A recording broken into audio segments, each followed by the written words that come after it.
Welcome to Architect TV's Asset and Facility Management channel, where today we're providing a live stream webinar titled A Roadmap Webinar High Performance Organizations at ISO 55000. My name is Mike Bordenaro. I'm the Communications Director for the Asset Leadership Network, and today's webinar will highlight the benefits of the seminal white paper written by the Asset Leadership Network and our partner Foretell Solutions. With us today is Jim Dieter, Executive Director of the Asset Leadership Network. Jim Kavanaugh is joining us from his office in Maine. He's the Chairman of Foretell Solutions. Jack Kelly is the Asset Leadership Network Director of Federal Programs. And Michael Hardy is the Foretell Solutions Vice President of Public Sector, and he is the Asset Leadership Network Senior Fellow for State and Local Government. Thank you all. We're going to be discussing the value of the white paper titled Asset Management in High Performance Organizations. Almost as importantly, it is subtitled A Roadmap to High Performance ISO 55000 and a Management System Approach to Asset Management. I think this document is important because it provides a strong foundation of understanding for an organization of any kind, a private institution, governments of all types, to start gaining meaningful benefits from a systematic approach to asset management. But more important, what I think we're going to hear from Jim Dieter and Jim Kavanaugh about what the document means to them, and then we will hear from the co-authors, Michael Hardy and Jack Kelly, before engaging in a discussion and taking some questions. So we'll start. Jim Dieter, will you begin by sharing why you think this is important to the Asset Leadership Network? Sure. Thanks, Mike. Well, this remarkable paper is a result of a lot of work and a lot of cooperation. Really appreciate Foretell Solutions and their support of this. It's an example of how the Asset Leadership Network works as a trade association, bringing people together.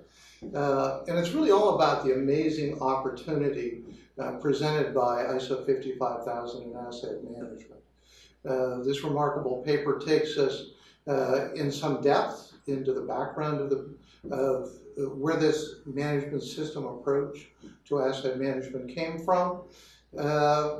And it brings the American view to this. Some of the dialogue around asset management that's available in various places on the web, etc., would make you think it happened in other places. But the United States has played and continues to play a very large role, and is in fact where the future of asset management will largely be played out.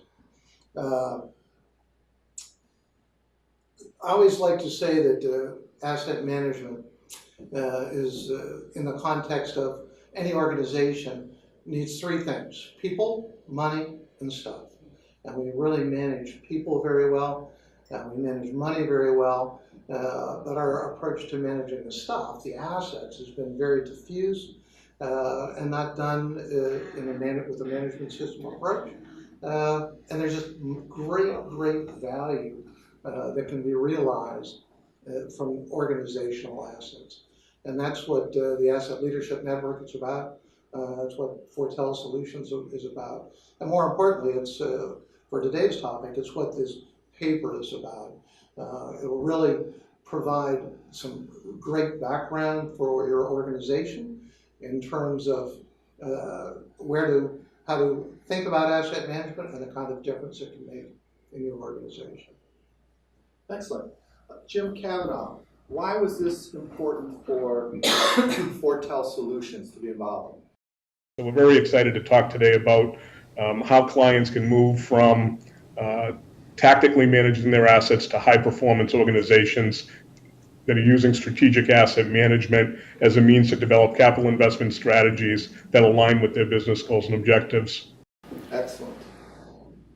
So, Jack Kelly, will you let us know a little bit about your journey in writing and producing this paper? Thanks, Mike. I will. So, a little bit about me personally. I've been with the Asset Leadership Network now about 4 years, and I joined the ALN after retiring from 36 years with the federal government's Office of Management and Budget. We acronize everything here, so it's OMB. For those of you who may not be familiar with the federal government, OMB is the career non-political staff to the president. And we help the president and his administration, or her administration, implement the administration's programs and policies regarding spending, regarding management policies, regarding legislation, and regarding regulations. During my time there, I participated in or led a number of asset-related government-wide reforms. Things like real property, government aircraft, motor vehicles, personal property. Very focused on solving specific problems for specific asset types. I first learned about the ALN and this new asset management system standard called ISO 55000 in a meeting that I had with some policy folks from the General Services Administration who are responsible for issuing asset management policies in the federal government. And in that meeting, of course, were Jim Geter and another colleague of ours from the ALN. This was the first time I had ever heard about an asset management system standard or about ISO 55000. I realized quickly I knew a whole lot less about asset management than I thought I had. When I first read the standard about a week or so later, I was struck by how much just good common sense it contained. I mean, the way it described asset management, the way it described, laid out a set of requirements that organizations should meet to manage their assets effectively. I was kind of blown away. But the standard described asset management in a way that I had never seen it described before. It looked at all the assets of an enterprise, not just specific asset types that I had worked with. It addressed how assets need to support the mission of the enterprise. It listed requirements that the enterprise was expected to meet if it wanted to assure that the assets that supported those requirements, as well as external, an organization had to meet certain organizational requirements, but it also has to respond to external demands like legislation, regulations, of all kinds. So I was kind of blown away by that. I read the thing about 3 or 4 times, and I was still found myself, I just couldn't get my head around it all. There was so much stuff there that I knew it was good stuff, but I couldn't organize it in a way that I could easily describe it to other people. About a year later, I ran across a document produced by a group called the Institute for Asset Management, the IAM. The IAM is a UK-based organization that had had a very central role in both the predecessor document, ISO 55000, as well as kind of helping organize the effort to turn it into an international standard. And that document, called the Anatomy of Asset Management, presented a model, a very simple model that I wish we could show to you, but it has basically 6 elements. I'm not going to read them all, but it's things like organization and people, information, risk and review, the life cycle. So there are these very high-level elements that into which all the detailed elements within the standard itself can be kind of organized. Once I understood better what the standard really did, and that model helped me do that, I was able to put my experience with asset management into kind of what for me was a humbling context. And I use a medical metaphor. All the things I had worked on, and this is true not only the things I had worked on related to assets, but it's true of legislation, it's true of OMB initiatives. They were all Band-Aids. They were focused on solving very specific problems for very specific asset types. What ISO 55000 is a prescription for a lifestyle change. It's a way of an organization embracing all that it needs to think about with regard to asset management and doing that in a holistic way or a lifestyle way. That's kind of a powerful metaphor for me. And I will also say, by the way, that although we've had legislation, Band-Aid type legislation, there's never been either legislation or high-level government policy that addresses the entire scope of the government's assets. Now, it's about a year ago that I was asked by Fortel to help them write this white paper.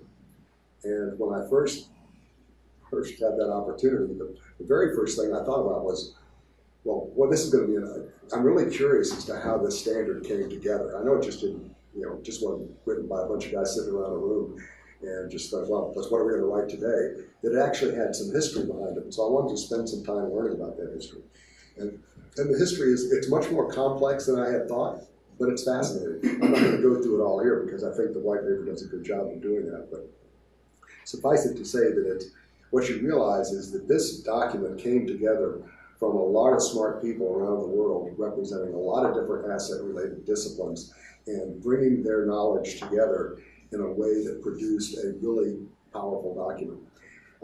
We use the term management system, and I think that's an important concept to understand because that's kind of a new concept. It's based on, at least conceptually, it's based on the systems engineering concepts that this country developed back in the 50s and 60s. And it basically says a management system is a way of looking at everything an organization is and does. How it's structurally set up, what its policies are, how, what its data sources are, all the stuff that you need to have, an organization needs to have to exist and to perform its mission is describable in terms of a management system. And so whether the management system is focusing on assets or it's focusing on accomplishing certain goals like quality management and environmental management, it's how everything needs to fit together. And that was a very new way of structuring management guidance. And it was, that was like the big first step toward what we have today. The white paper itself, it talks about the evolution of the standard. It talks about, it goes into detail about what's in the standard. It also talks about, it uses this IAM conceptual model to go into further depth about what the standard does. It talks somewhat about who's using the standard. This is kind of interesting. We knew from our experiences in the United States that there are a whole number of agencies, not a whole lot, there are several agencies that have actually made a lot of progress in implementing the standard, even though they haven't tried to be formally certified yet. And we talk about that in the paper. We're also familiar with other organizations around the country, private sector organizations who are on the same path. So although in this country, we only have two, we're so far only able to identify two organizations that have been officially certified to the standard, we know that it's been adopted more widely, at least in an informal way. Worldwide, there are 184 organizations that have been certified as compliant with the standard. And there are, Japan, the UK, Australia, and the Netherlands are the four that kind of have the most. But it's clearly an interesting journey that's been embraced by companies all over the world, and it's producing real results for these folks. And we talk about some of the benefits in the paper. Excellent. So one thing I do want to say is that when Jack says that he was introduced to this at a Government Services Administration policy entity, he helped form that.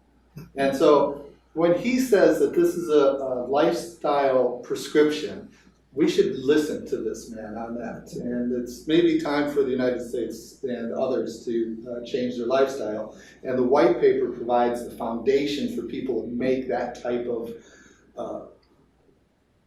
lifestyle change that's very hard to do sometimes. So, Michael, will you explain to us a little bit about your perspective of the paper? Sure.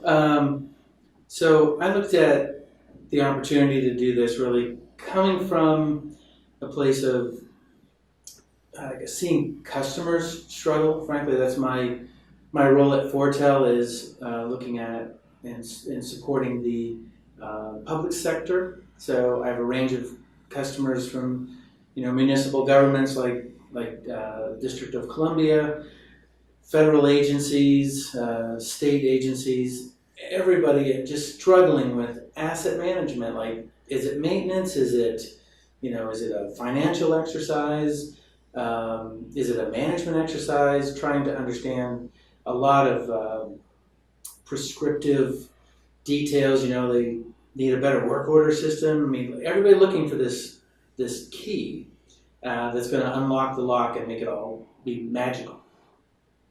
What I saw in the standard through being introduced to the Asset Leadership Network was, as Mike likes to say, Well, it's not really about asset management, it's really about asset leadership. And that started to change my perspective, and as I applied, well, what does that imply, asset leadership? And then it goes back to what Jack was talking about with the management system. So, all right, if there's a management system, the standard talks about that. There's got to be a way to make that accessible. So the standard, no offense, I didn't have any hand in writing it. It is awesome, but it's a little dense, a little hard to get your head around exactly. People a lot smarter than me have struggled with the same thing. So we started taking on the white paper as an exercise to say, what could we add to the standard? What could we do to explain it? What could we do to make it more accessible? And we went down the path first of some history, as Jack already talked about, and that was really good for me because I didn't have a background in that. And then we started to applying all the things I just said.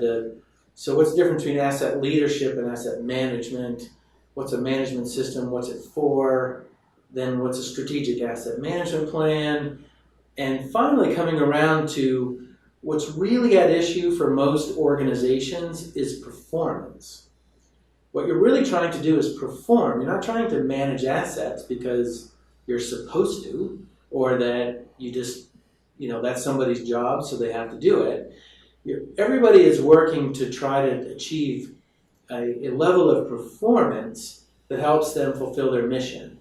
And while my day-to-day work is in the public sector, that is just as true in a private organization, in an institution, university, hospital setting, private company. It really doesn't make any difference. It is about performance. And so the more Jack and I dug into this side of things, the more we realized that, if you get asset management right in the way that ISO 55000 describes asset management, then you kind of get the whole thing right. You get a high-performing organization, because if you can apply those strong management principles, the leadership buy-in, defining your asset management system, all the main concepts of the standard, you are a really well-oiled machine. You're making great progress toward high performance, and that's really what drove us as a company to want to work with ALN to produce a paper to really tackle that part of it, and I think change the conversation to it's not about managing a piece of equipment better to its point of failure. Those are all really important things, but the leadership of asset leadership was really critical for us and something we wanted to tackle, and we appreciate the opportunity to be part of that. Excellent. So to give people a little bit of foundation, we should describe what the standard is. It has listings of shall statements, starting with what Jack and Michael have identified. You shall have a strategic asset management plan that supports organizational objectives. That means whatever you do has got to support the mission of the organization. Very simple concept, but that's where things start. And as long as you are in tune with that, you're going to have a lot of other decisions that continue to support the organization. You shall have information requirements established. In the information age, it's important to have your information requirements listed properly. You shall have risk management systems established. So these are the list, and it's overwhelming because it lists more than 100 things that you should do. You don't have to do them all at once, but that gives you a little bit of foundation of where to begin. And the most important one being define your asset management system. Like, to me, that's where the crux of it is.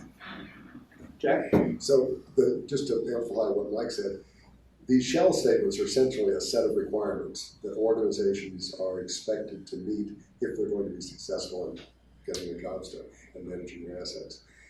The beauty of that is that those requirements form the basis of an assessment process. And a lot of organizations, when they're just getting started and trying to apply the standard to themselves, go through this assessment process on an informal basis and come up with a gap analysis of where they are versus where the standard says they should be. And that specificity allows people to do that. Another advantage of the standard is it creates a standard set of terminology. So when people are talking to one another about asset management, they're talking about the same thing. And it's unambiguous what they're talking about. So there's the structure. A lot of people, particularly my former federal colleagues, when you start talking to them about a standard, they think, oh no, it's another set of guidance we just have to follow.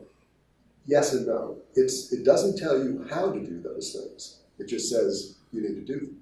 So it gives organizations a lot of flexibility in how they apply those requirements to their own circumstances. But it's like, I think of it almost as a pre-flight checklist. You're going to take the plane off, well, you better make sure you got this, you got this, you got this works, and so forth. It's just, it's basic stuff, but it's lots of basic stuff, and that's what Mike talks about, and I mentioned too, is getting your head around it. It's So that's what the white paper does, is help people to know where to get started. So Jim Kavanaugh, I'm going to put you on the spot and say, what have you learned from observing the writing of the white paper and reading the white paper, and what advice do you have for our audience about where to get started? Organizations have a lot of the underlying data available to them from existing workflow processes. What has not happened is strategically those workflow processes haven't been looked at as a whole. They happen very disparately, department by department, resource by resource, and group by group. And that information doesn't get shared, and typically it goes static very quick because the information isn't passed up to a strategy from the workflow process itself. So I think one of the things that we've learned is that a lot of the underlying people are overwhelmed with the amount of steps and process, but a lot of that is happening every day within an organization today already. And organizations simply aren't stepping back to take a strategic look at how that all feeds into the larger mission of the organization. So looking at a progressive approach to where to start, and I think the message is get started and find where you have places where you can start to drive improved performance and then build on that success over time. This isn't something that happens overnight in organizations. It's one of those things that's easy to back burner and say we'll come back to it. But the reality is that a lot of these workflows exist and happen on a day-to-day basis. We're just not capturing the workflow process as part of a strategy. So Jim Dieter, I want to ask you to follow up on that. Jim Dieter is the master strategy and tactician, so please go ahead. One thing I wanted to make sure was understood is an important part of the standard is the context of the organization. Michael and Jack alluded to that earlier. What's included and what's not included. A part that we really haven't addressed directly, but that our U.S. delegation, and I had the honor to be the head of the U.S. delegation for the entire development of the standards, was we made sure that this standard would be applicable to organizations, whether public or private, large or small. So they're very scalable. Now, if you had a very small business, you might not want to go through the effort of becoming certified to it. Even if you're a large organization, you may not want to do that. But the idea is to have your assets through this management system providing value and supporting the mission and objectives of the organization. And that's what the strategic part of this brings you to do. You just, if you start reading the standard and understanding how to implement it, it just takes you there. You need to have your senior leadership behind the effort. You can get some value from people at the professional level. There's value that can be realized for your organization. But to really support the organizational objectives, you need senior leaders to embrace this standard as part of the way they do business. And that's one of the things that I think the white paper provides is a foundation for justifying to senior leadership that this is the way to go. Fortel was fortunate, they're forward thinking, their chairman, Jim Kavanaugh, is supportive of this. But I don't think that's the case with many organizations, that these types of ideas have to percolate up. And the white paper, Jack will tell us, was intended for this purpose. Well, I'm going to tell you something different. Okay. So I want to build on something Michael already talked about, and that is the concept of high performance. I mean, that was our aha moment in putting this paper together, because we had written all these drafts, and we started saying, well, you know, here's why what really is the outcome from managing assets better is performing well. And it turns out and some of you may be familiar with this, there's a whole body of literature on high performance organizations. And so they've got their own little acronym, HPOs. And so when we mentioned this version of the paper to one of our ALM colleagues, he brightened up, because HBO was something he knew all about. Which one makes me want to make another point about the paper. This was not just Michael and I doing the work. We had a series of collaborators who were really, really good. And these include people from around the world who are recognized international experts in asset management. So a big shout out to those helpers that we had, because it made the paper so much better.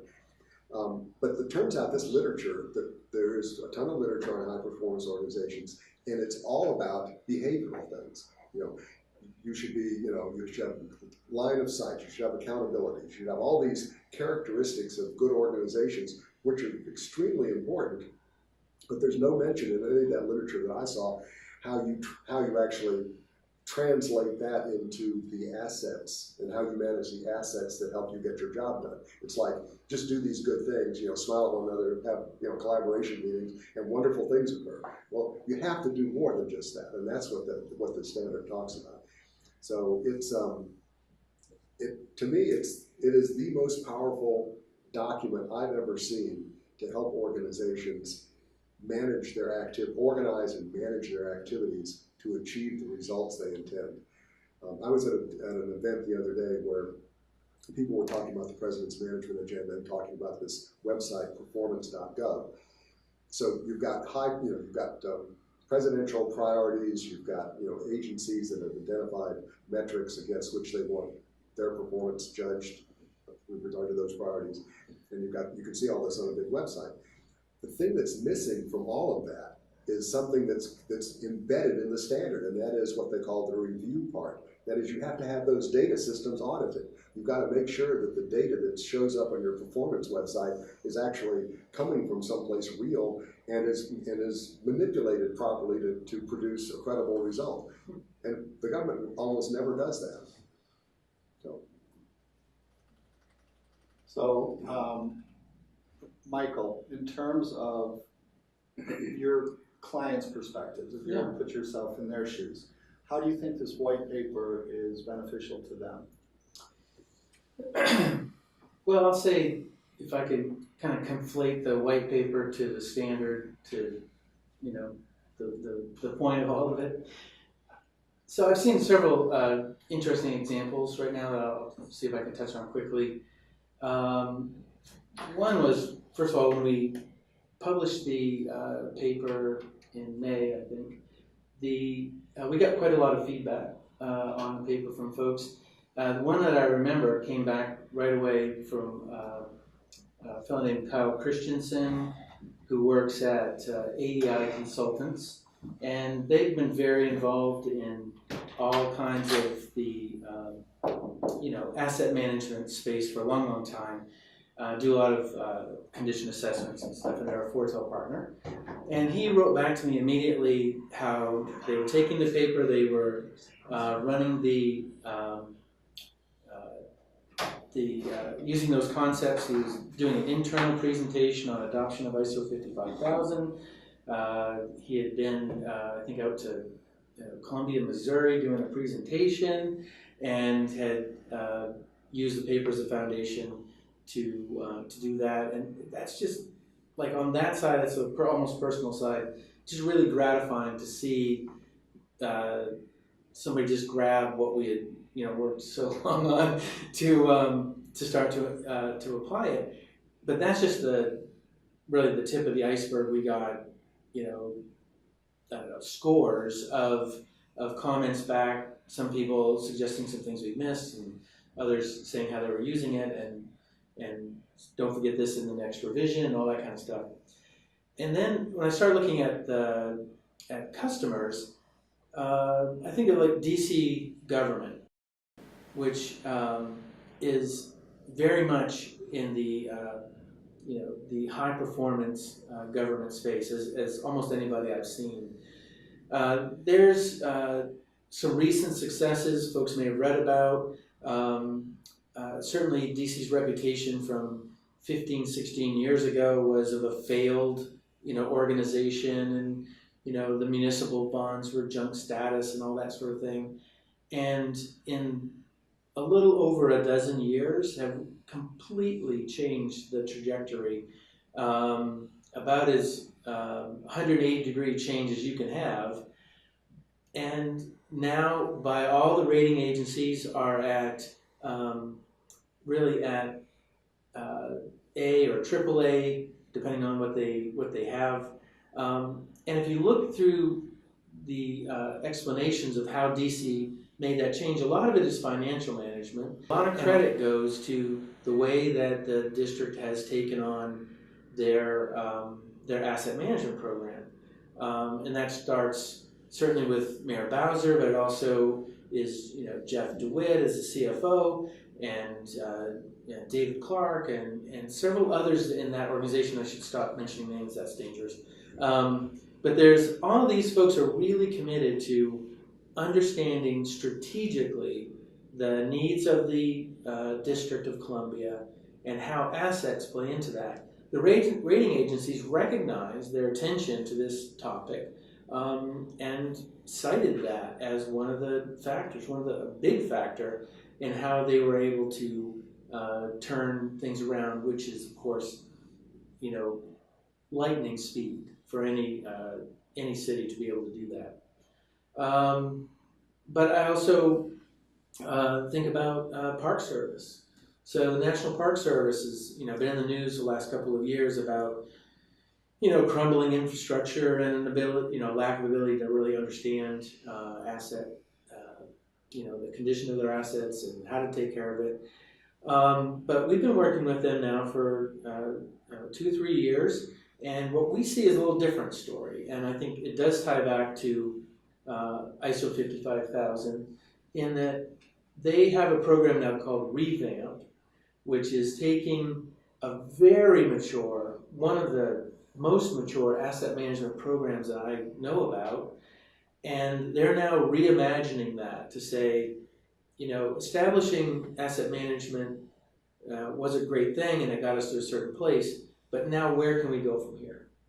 And without a framework, like ISO 55000, as a way to say, well, it starts at the top and you define what happens, then I think that there's just no way to make the kind of progress we're making.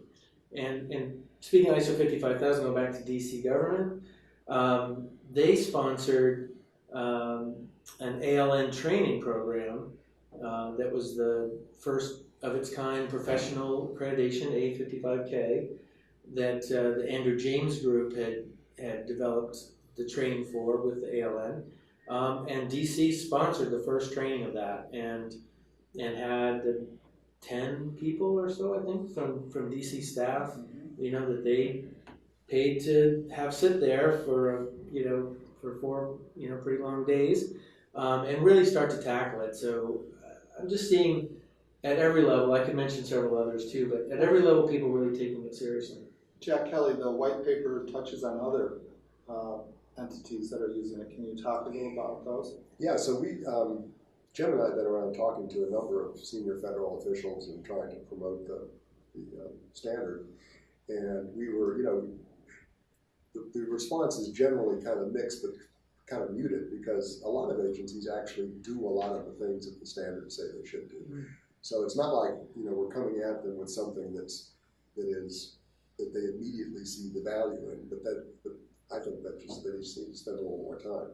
What I was delighted to learn about 2 years into my involvement was that, in fact, at first we just learned about one federal agency, the Corps of Engineers Civil Works Program, begun to adopt the standard on its own. No one told them they had to do it. And when I asked Bob Leach, who's the asset manager at the Corps, what got them started, he said, well, we knew we had some problems in trying to incorporate risk considerations into our asset planning. And we just weren't happy with the state of where we were from a sophistication standpoint in thinking about our assets. And so we started the search of who around the world is doing a good job. And they found some of the work in Australia. They learned about the predecessor document to ISO 55000, which was a UK-based document called PAS 55. And they had already begun incorporating the principles in that document in their own asset management practices, and then they just basically swung over to ISO 55000 when it was issued in 2014. So they've done a self-assessment, they've done several iterations of it, and they kind of have plotted where they are in the asset maturity curve, and they are, they're on track to get this implemented agency-wide. One of the first, I want to tell you all a story, one of the first practical consequences of adopting the standard for the Corps was it changed the way they did maintenance scheduling and budgeting. Before, every district had its own, kind of maintenance budget, and it was based on, how old stuff is and all kinds of technical things. It had no relationship to mission. And so what the Corps did, they said, well, hey, if we've only got a limited amount of money to spend on maintenance, then we ought to make sure we're maintaining our mission critical infrastructure first, and then whatever's left over we'll allocate, according to however we want to do it. But that adding mission to it meant that if you have limited money, and there may be a piece of equipment you ordinarily would spend money to maintain, but it's not mission critical, spend the money on something mission critical. And that simple idea can save lots of money. The other thought that I had in regard to how this might be helpful for feds, we're at an interesting time of year in the federal budget process. It's the year when every Fed is trying to dump all the unobligated funds they can on something. Well, how about if you had an asset management plan that said, oh, by the way, as you get near the fourth quarter, here's some smart ways we can spend that money. That'd be useful. Another story that I like to share from my connections with the international ISO community that I think brings home the strategic part of this from another perspective is the city of Calgary, Canada. And they early started on the asset management journey, again with predecessor document, and now have embraced ISO 55000. But from a budget perspective, they used to have their annual budget process, and the railroad people would come with their budget proposal, and the roads people would come with their budget proposal, the bridge people would come with their budget proposal, and the overhead walkway people down the pole would come with their budget proposal. And those would all be weighed independently. When they started to apply asset management principles, they changed the question to, we need to move people, how are we going to do it? And how do we want to invest that money? They have now progressed to the point where their asset management organization actually owns the capital budget for the city and helps make that process just a part of the way they do business.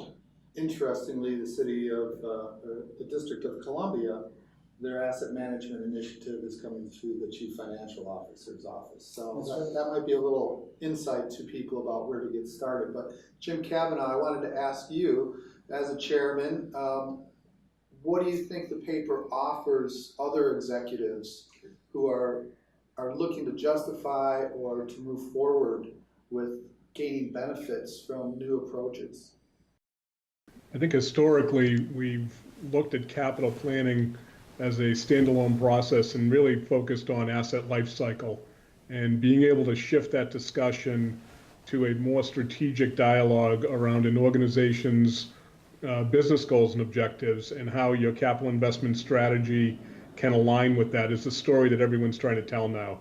So we're not spending dollars just because something says it's at the end of its life cycle. We're investing in what our organizational goals are in the future and how we're meeting them now for our stakeholders. So I think the ability to shift the thought process around traditional capital planning to one of capital investment strategy is the real opportunity for organizations to stop moving towards the high performance benchmark that they're looking at. Excellent. So we've got a couple of questions that came in, and Bob Kaler from Sunflower Systems asked, what's the best way to track progress on achieving ISO 55000 compliance? Who would like to jump in on that? Jim Dieter? Yeah, sure. If you embark on the journey and start to understand, have that leadership support and start to understand the shall statements that are specified in the document, and they're very well organized, and they're familiar with the same sorts of shall statements you see in other ISO management system standards if you've done quality management or environmental management. And you can start to rate yourself on those. I think Jack mentioned earlier that most organizations do a pre-assessment, and they look through and say, well, how are we doing on this? Where do we need to spend our dollars? And of course, your goal quickly becomes not let's get certified. It becomes how can we do it better? How can we better align our assets with the mission of our organization and using asset management objectives to achieve strategic objectives. The challenge is the people in organizations that have worried about assets to this point typically are really excellent professionals, either financial professionals, maintenance professionals, compliance professionals, etc. But they are not typically C-level executives. And the challenge is to bring this strategic initiative high enough in the organization that strategitic value can be realized and harness that good work that's going on. And it can always be improved, of course.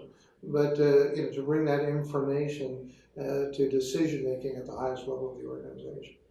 Yeah, that's one of the things that I think is important for organizations to understand is that this is not a challenge. There's actually reward. You could go through this and say, oh, we're doing this very well already. We're doing this very well already. And this is an area that we can now focus on to improve, to bring up to the level of quality. Jeff? Yeah, so my experience is just with the federal government. And in the federal government, with very few exceptions, Corps of Engineers being one, the management of assets is stovepiped, often by the facilities people over here, the other kinds of equipment, whether it's motor vehicles, whether it's aircraft, whether it's high value imaging equipment. If you're in the medical profession, there are people that manage these things, and as is the case in lots of large organizations, they don't talk to each other a lot. And there's no forum to bring them together on a routine basis. Ideally, like in the situation with the Corps of Engineers, Bob Leach is the asset manager. His policy and responsibility covers all the assets of the Corps. That's a rare role within the federal government. But there are alternative ways you could organize to come up with almost the same result. And that is, you could have like an asset committee at a very high level. You could have, some kind of, that's probably the best way to do it. It's a standing committee that just has its portfolio to address assets comprehensively across the organization. Jim and I have met with senior people in DoD several times, and we ask the question, say, okay, so if you're a facilities manager, and you have your MILCON money, which is your construction money, military construction money, which allows you to repair buildings and things, and then you've got your operating budget, which pays for equipment and maintenance. If you had a surplus in one of those accounts, could you move it to the other one where you had a greater need? The answer is no.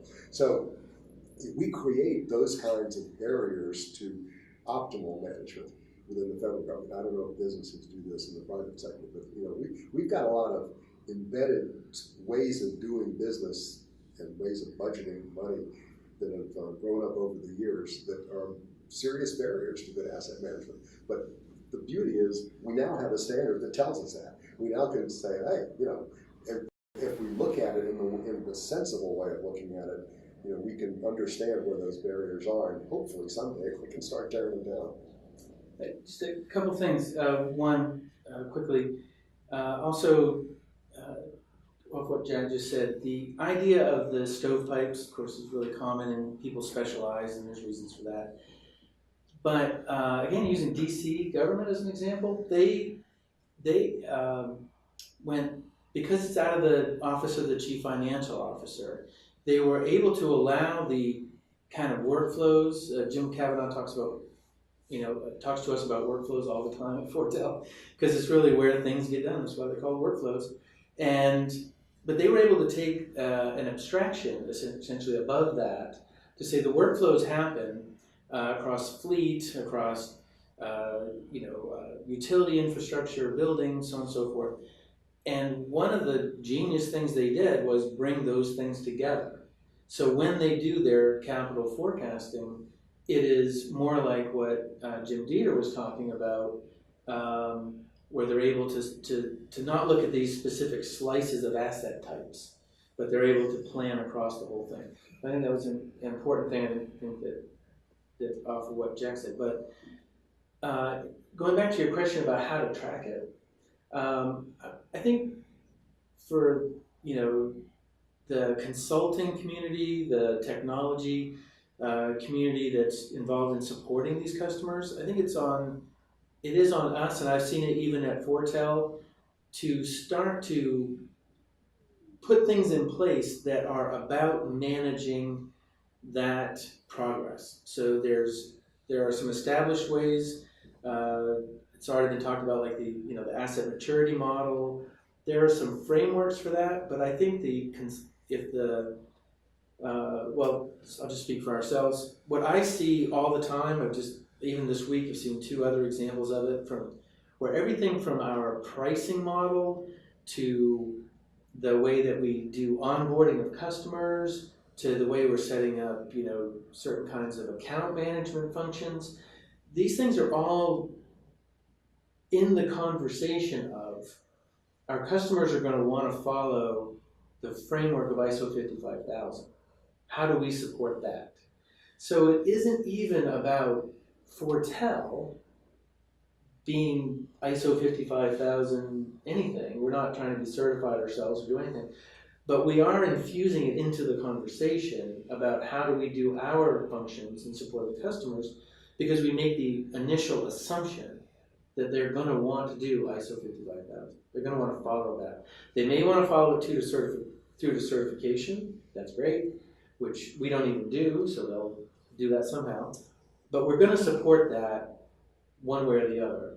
And I'm here. That was part of my thing about my story about AEI consultants. That's what I'm hearing from them. And I think all of the asset-oriented consultants and technology providers out there ought to be starting with that assumption and building practices to support it.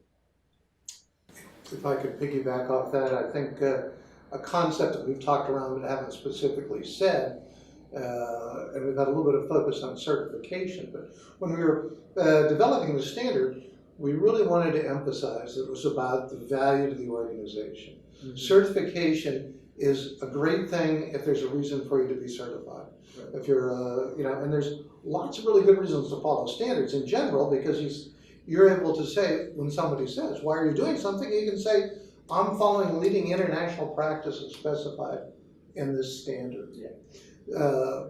So as you move forward and you have the assurance that you're doing those things, and you can think about certification, but really it's about a continuous process. It's about continual improvement. There is no finish line. It's it's how can we continue to get better at doing this? Of course, within the reason for your organization, you're not going to do asset management for the sake of asset management. You need to do although many do now. Yeah. You need to do asset management in a way that supports the mission and objectives of the organization. Absolutely. Well said. It's a simple concept, as are most of the statements in ISO 55000. There are no big words that you need to look up in the dictionary. But when you put them all together, it's a challenge. And it's a challenge that we think this white paper will help you start to address. Jim Kavanaugh, as we wind down, would you like to provide any closing remarks? No, I think the remarks that you opened with are spot on. I mean, we're all working towards the same goal, and that's optimizing the performance of assets across an enterprise. And the key message, I think the key takeaways from today's discussion, which has been excellent, thank you, gentlemen, is for organizations to just look at the right place for them to start, assess where they are in the asset maturity life cycle, look at the opportunity to improve and find some low-hanging fruit where they can start to build on success and change the mind share in an organizational structure to shift from that, what has been historically, traditionally tactical level asset management to asset management as a practice, as a strategy for an organization, Right. and move towards that high performance organization through optimizing assets. I was gonna ask other people to chime in, but I see everybody nodding, so I think we're to end there with Jim's comments. But we do want to say that the Asset Leadership Network has its 5th Asset Leadership Week coming up November 13th through 16th. And we're going to be at the National Academy of Sciences, as we have many years. And this year also, Senator Tom Carper's office has helped us secure the Capitol Visitor Center. And we're also going to be having our first state and local government summit at the University of the District of Columbia, thanks to our connections through Fortel Solutions to the District of Columbia. So thank you all for joining us and participating in this panel, and thank you all for attending, and please look forward to other episodes of Asset and Facility Management on Architect TV, and very special thanks to Giuliani Associates for helping us produce this webinar. Good day.